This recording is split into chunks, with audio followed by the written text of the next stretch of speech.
আজ আমি তোমাদের সবার পছন্দের পদ্ম ফুল গাছ আনবো বলে চলে গেছিলাম নার্সারিতে গিয়ে আমি দেখি যে একটা শ্বেত পদ্ম রয়েছে। তো কাকুকে জিজ্ঞেস করায় কাকু বললেন যে এটার দাম হচ্ছে মাত্র 450।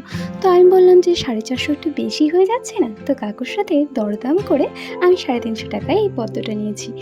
আমার পদ্মটা বাড়িতে নিয়ে আসার পর একটুখানি ভিডিও শ্যুট করার ইচ্ছে ছিল, তাই করে নিচ্ছিলাম। দেখো আমার পদ্মের কিন্তু দুটো কুড়ি এসেছে, আর এই কুড়িগুলো কিন্তু কালকেই ফুটবে। কাল ফুটলে আবারও তোমাদের আপডেট দেবো। তো এই পদ্মটা আপাতত আমি ছাদে রাখতে পারছি না, আপাতত নিচেই থাক। কাল আমি ছাদের এক কোণায় ওকে সুন্দর করে সাজিয়ে রাখবো। যাই হোক, আমার মনটা কিন্তু আজ ভীষণই ভালো, কারণ ফাইনালি আমার বাগানে সেই পদ্ম সুন্দরীকে নিয়ে আসতে পেরেছি। তো এই পদ্মের ভিডিও আমি আরও আপডেট দেবো। তোমরা সেই আপডেটগুলোকে পেতে চাইলে অবশ্যই আমার পেজটিকে ফলো করে রেখো, বা ইউটিউবে হলে অবশ্যই সাবস্ক্রাইব করে রেখো। তাহলে আজকের ভিডিওটি এখানেই শেষ করলাম। সকলে ভালো থেকো।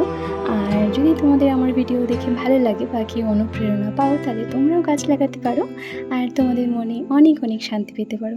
চলো আজকের ভিডিওটি শেষ করলাম। টাটা।